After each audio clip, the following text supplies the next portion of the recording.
شروع کرتی ہوں اللہ کے نام کی مدد مانگتے ہوئے جو سب کو فیض اور فائدے پہنچانے والا، بے حد مسلسل رحم کرنے والا ہے۔ اللہ نے اس عورت کی فریاد کو سن لیا جو اپنے شوہر کے بارے میں آپ صلی اللہ علیہ وآلہ وسلم سے بڑی شدت کے ساتھ بحث و تکرار کر رہی ہے اور اللہ سے شکایت کر رہی ہے، کیونکہ اللہ تم دونوں کی باتیں سن رہا ہے، اور حقیقت یہ ہے کہ اللہ سب کچھ سننے والا بھی ہے اور دیکھنے والا بھی۔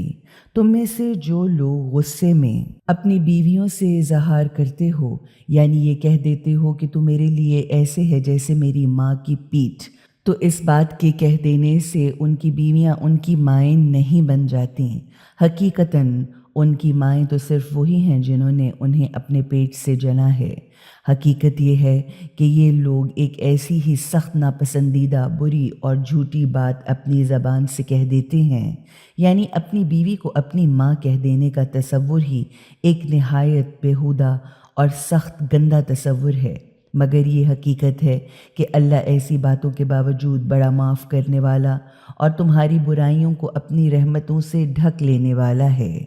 تو جو لوگ اپنی بیویوں سے اظہار کریں، یعنی غصے میں آ کر ان کی پیٹھ کو اپنی ماں کی پیٹھ سے تشبیہ دے دیں اور پھر شرمندہ ہو کر اس بات سے پلٹنا چاہیں جو انہوں نے کہہ دی ہے، تو اس سے پہلے کہ وہ میاں بیوی ایک دوسرے کو ہاتھ لگائیں، انہیں ایک غلام آزاد کرنا ہوگا۔ یہ تمہیں ایسی بات منہ سے نکالنے پر سبق دیا جاتا ہے، یعنی یہ کفارہ تمہاری سزا ہے تاکہ تم آئندہ ایسی حرکت نہ کرو، اور تم جو کچھ بھی کرتے ہو اللہ اس کو خوب اچھی طرح سے جانتا ہے۔ اب جسے غلام ہی نہ ملے تو وہ مسلسل 2 مہینے کے روزے رکھے، قبل اس کے کہ وہ دونوں ایک دوسرے کو ہاتھ لگائیں، یعنی اظہار کے بعد اگر غلام آزاد نہ کر سکے تو 2 مہینہ مسلسل روزے رکھنے سے پہلے بیوی کو ہاتھ نہ لگائے، یہ بھی نہ کر سکے تو وہ 60 غریبوں کو کھانا کھلائے۔ یہ حکم اس لیے دیا جا رہا ہے کہ اس طرح تمہارا اللہ اور اس کے رسول پر ایمان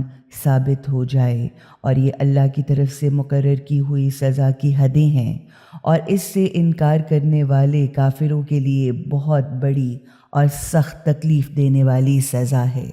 حقیقت یہ ہے کہ جو لوگ اللہ اور اس کے رسول کی مخالفت کرتے ہیں وہ ایسے ذلیل و خوار ہوں گے جس طرح ان سے پہلے کے لوگ ذلیل و خوار کیے جا چکے ہیں، جبکہ ہم نے کھلی ہوئی صاف صاف اور واضح آیتیں، دلیلیں اور نشانیاں اتار دی ہیں۔ تو اب ان کا انکار کرنے والے کافروں کے لیے بڑی ذلیل کرنے والی سزا ہے، جس دن اللہ ان سب کو زندہ کر کے اٹھائے گا اور پھر انہیں بتائے گا جو کچھ بھی انہوں نے دنیا میں کیا تھا وہ تو بدمعاشیاں کر کر کے بھول گئے، مگر اللہ نے ان کے سب کاموں کو گن گن کر محفوظ کر رکھا ہے، کیونکہ اللہ ہر چیز پر گواہ یعنی حاضر و ناظر ہے، یعنی ہر کام کی جگہ پر موجود ہوتا ہے اور اس کو دیکھتا ہے۔ کیا تم یہ نہیں سمجھتے کہ زمین اور آسمانوں کی تمام چیزوں کو خدا جانتا ہے؟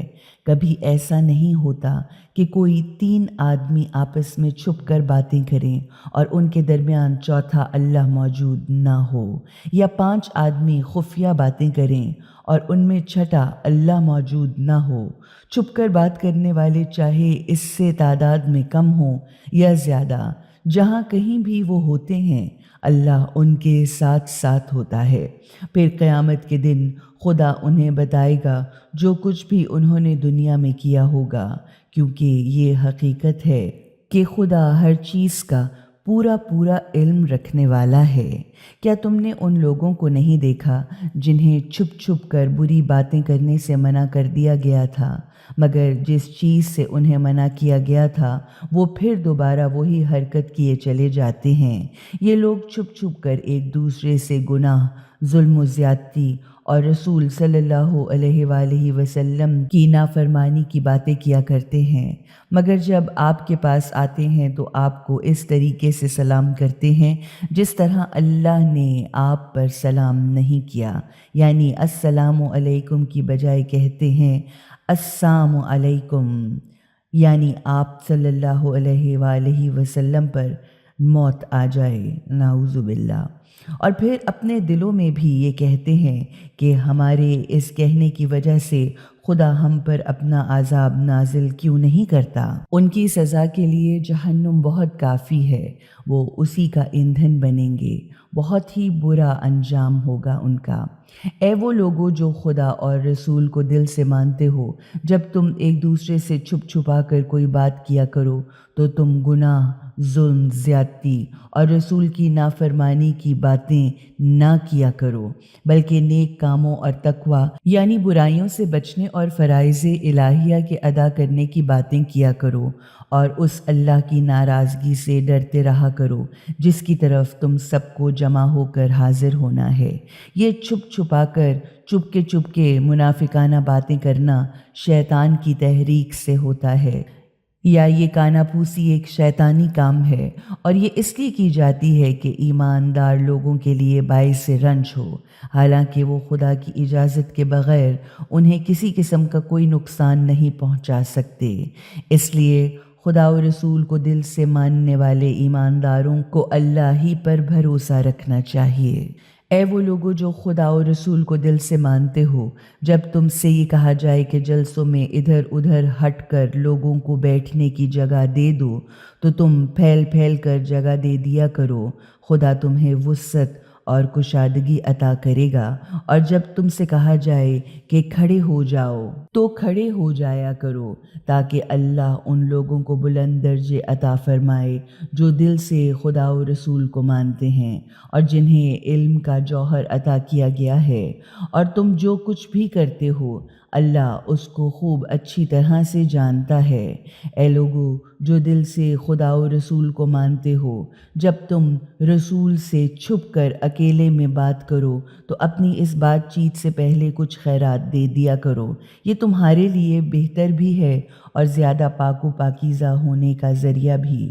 لیکن اگر تم خیرات دینے کے لیے کچھ بھی نہ رکھتے ہو تو اس بات میں کوئی شک نہیں کہ خدا بڑا معاف کرنے والا بھی ہے اور بے حد مسلسل رحم کرنے والا بھی۔ ارے کیا تم اس بات سے ڈر گئے کہ رسول سے اکیلے میں چپ کے بات چیت کرنے سے پہلے تمہیں کچھ خیرات کرنی ہوگی؟ اچھا تو چلو اگر ایسا نہیں کرتے تو خیر اللہ نے تمہیں اس حکم سے معاف کیا تو بس نماز پابندی کے ساتھ پڑھتے رہو اور زکوٰۃ ادا کرتے رہو اور زندگی کے ہر معاملے میں اللہ اور اس کے رسول کی اطاعت کرتے رہو، اور تم جو کچھ بھی کرتے ہو اللہ اس کو خوب اچھی طرح جانتا ہے۔ کیا تم نے ان لوگوں کو نہیں دیکھا جنہوں نے ایک ایسی قوم کو اپنا دوست اور سرپرست بنا لیا جس پر اللہ غضبناک ہے، یعنی جس سے اللہ ناراض ہے؟ اولین مراد یہودی اور منافقین ہیں،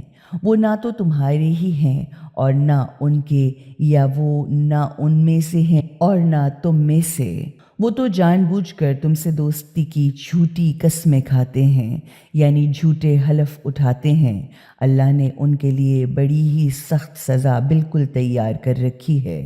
بہت ہی برا کام ہے جو وہ کرتے ہیں۔ انہوں نے اپنی قسمیں کھاتے رہنے کو ڈھال یعنی اپنے محفوظ رہنے کا سامان بنا رکھا ہے، جس کی آڑ میں وہ اللہ کے راستے سے لوگوں کو روکے رکھتے ہیں۔ اسی لیے ان کے لیے سخت ذلیل کرنے والی سزا ہے۔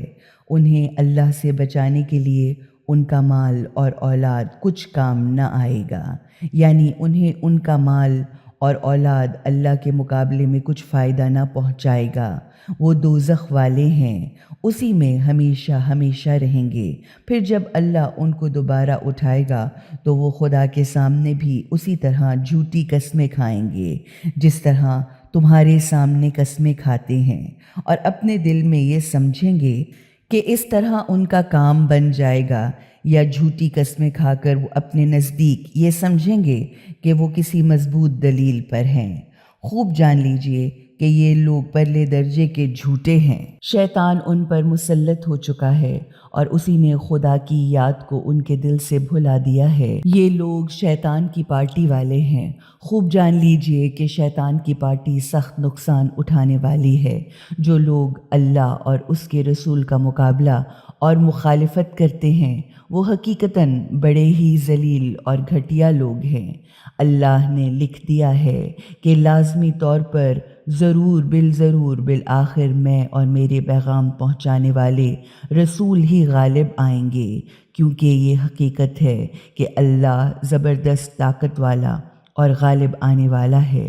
تم یہ بات کبھی نہ پاؤ گے کہ جو لوگ اللہ اور آخرت کو دل سے مانتے ہیں وہ ان لوگوں سے محبت رکھیں جو اللہ اور اس کے رسول کے مخالف ہیں، چاہے وہ ان کے باپ یا بیٹے ہی کیوں نہ ہوں، یا ان کے بھائی ہوں، یا ان کے قبیلے اور خاندان والے ہوں، کیونکہ یہ وہ لوگ ہیں جن کے دلوں میں خدا نے ایمان کو نقش کر دیا ہے اور ان کو اپنی طرف کی ایک روح کے ذریعے قوت بخشی ہے۔ وہ ان کو جنت کے ایسے سرسبز و شاداب گھنے باغوں میں داخل کرے گا جن کے نیچے سے نہریں بہہ رہی ہوں گی۔ یہ اس لیے ہوگا کہ اللہ ان سے راضی ہوا اور وہ اللہ سے راضی ہوئے۔ یہی لوگ اللہ کی پارٹی والے ہیں، اور یہ بات بھی جان لینی چاہیے کہ یقینی طور پر اللہ کی پارٹی والے ہی جیتنے والے یعنی غالب آنے والے اور مکمل بھرپور ابدی اور حقیقی کامیابی اور ہر قسم کی بہتری حاصل کرنے والے ہیں۔